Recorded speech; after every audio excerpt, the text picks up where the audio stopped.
It was time to make our way from Palermo to Brindisi, but we decided to split it up. You have to go on a ferry to get from Sicily back to mainland, and these are the little ferries, and it's really, really reasonable. We chose to do it in the course of 2 days. This is the train going on to the ferry, so we caught the train in Palermo. Then when we got to Messina, the train goes onto the ferry. It crosses the body of water, and then you're in mainland Italy. And it's really that easy. You don't have to take a train across. You can just take a regular ferry across.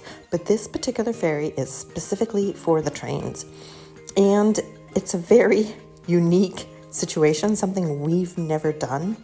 When I'm looking at the tracks, it appears that you can get 4 trains on a ferry, which seems like, oh my gosh, that is a lot of weight for a seagoing vessel, but they have it down to a science. It was really, really interesting to watch.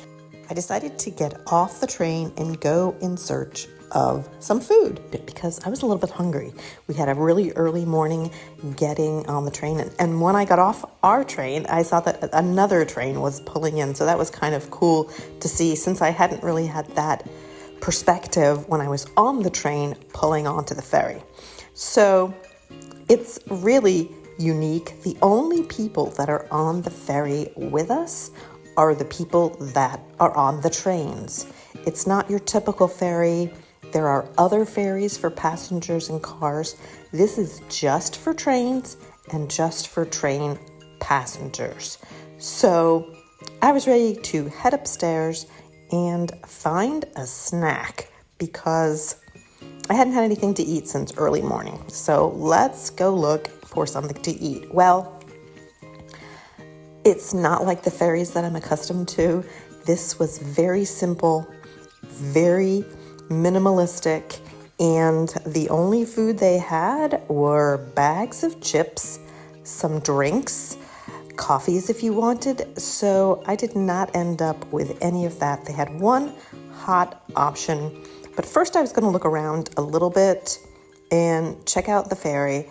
There's a lot of seating. I mean, I guess if the trains were at capacity and they had 4 actual trains on the ferry, they would need all this seating, but there were not a lot of people on this ferry with us. I mean, it was a Tuesday, mid-morning, not super exciting, but I grabbed my snack, went back down to the train, and ate my snack because we hadn't started moving yet. When we start moving, I definitely wanted to go upstairs and check it out.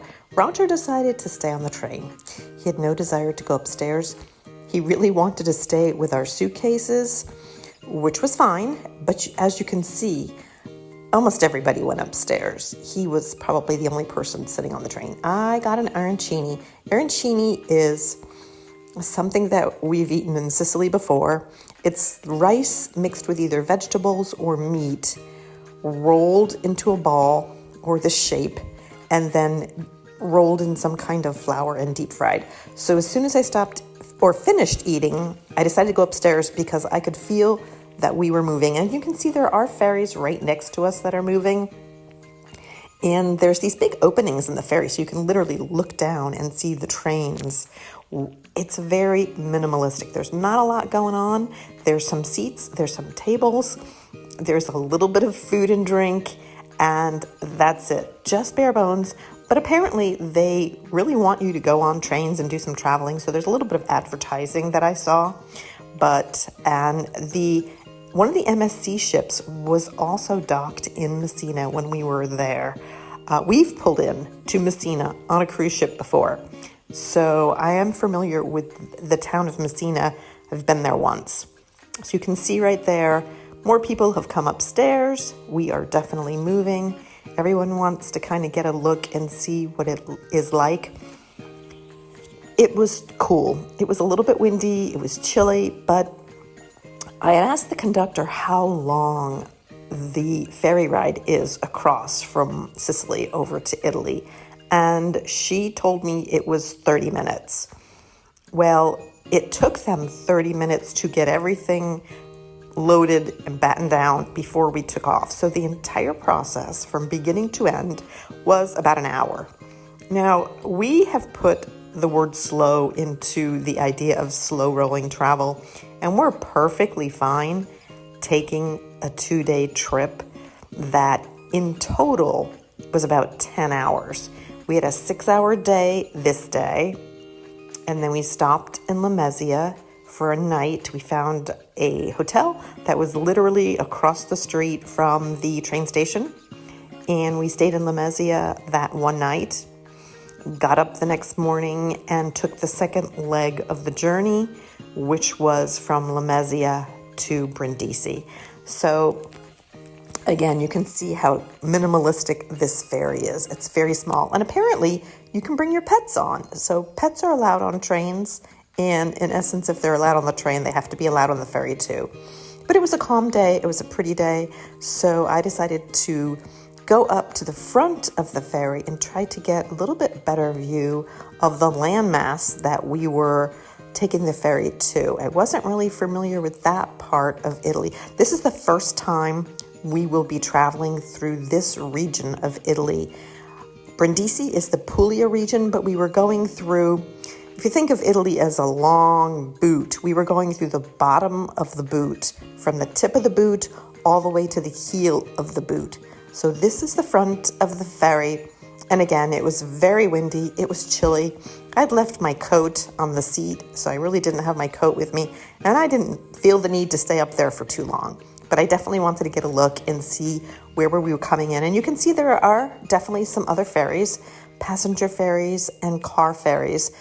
So I think it's a pretty busy waterway. And if it's only a 30-minute ride, that's a really easy way to get from Messina over to mainland Italy. It was an easy trip. We really enjoyed it. They made an announcement about 10 minutes before we were docking, so I decided I'd better get myself back downstairs and be ready for the train to get off the ferry. That in itself was going to be pretty fascinating. The whole thing was pretty fascinating. I really enjoyed it. We really like ferry travel, so for us, this was just a different way of traveling. We've actually been on a bus trip once, or twice, or maybe 10 times. And the bus drove right onto the ferry. And that was really cool. That's how we got to Copenhagen. And that's how we got to the UK. We took a bus trip that brought us on a ferry. And when you get off the ferry and get off the bus, you are in the UK or Copenhagen. Lots of buses do that. But this was the first time we took a train. And you can see the train is literally backing up, getting off the ferry. And again, it's a slow procedure. We're not in any big rush, and they want to make sure that they do it right. So we just sat back and enjoyed the scenery, and we knew that we were going to be on our way pretty soon. Here's kind of a different view of the ferry. They're very long and narrow because there's no cars, just the trains. So we backed up, and then we finally got onto the track that we were taking, and before you know it, we were by the shore again. Now, we needed to make our way over to Brindisi. So this is day two, and this was a 4-hour train ride. And I got to tell you, this was a brand new train. It was so clean and so fancy, and it was empty. I mean, there was hardly anybody on it. Nice big restroom, always helpful. But you can see, it's just, the train we took the day before was fine, but this was really nice. And we love our train trips and our bus trips along the coast. So this was an easy 4-hour ride for us. But little did we know that to get from one coastline of Italy to the other coastline of Italy, we needed to go through the mountains. And yes, they have plugs, so we could always stay charged. We had to go through this mountain range, and we went under the mountain, through the mountain. It was 15 minutes under the mountain. And yes, your ears pop. It's a very odd phenomenon. But then we came out the other side, and there were miles and miles of grapevines and miles of olive trees and lots of farming going on, and the beautiful mountains in the background.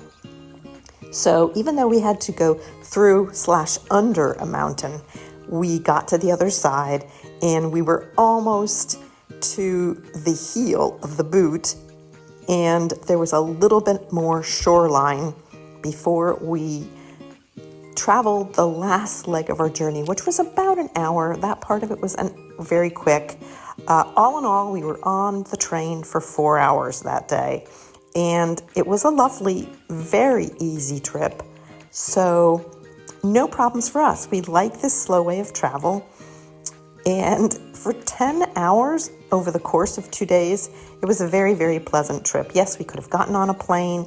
Yes, we could have done all that stuff, but we just chose, we don't have to worry about paying extra for a special kind of seat. We don't have to pay extra for our luggage. We just really like this way of travel. We arrived in Brindisi, and our very first morning here, we enjoyed a gorgeous sunrise. This is our Airbnb. We have 2 floors, the living floor and the extra floor above that has this lovely outdoor space. And we really are enjoying our time here in Brindisi. We'll be here for 2 weeks, and then we head out to Greece.